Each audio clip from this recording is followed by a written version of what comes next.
mokrý, ale baví mě to. Tak se zvedej, no. Já jsem na tebou nejdu třeba. Vyčistit, to nechám. Pojedeš asi v kufru domů, jo? Tak jo.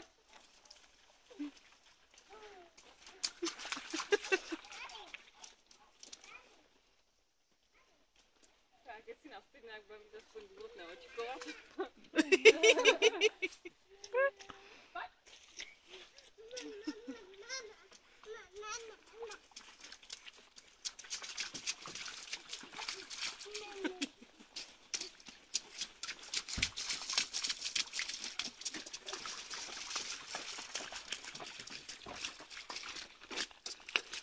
Bubleno. Hej, bubleno.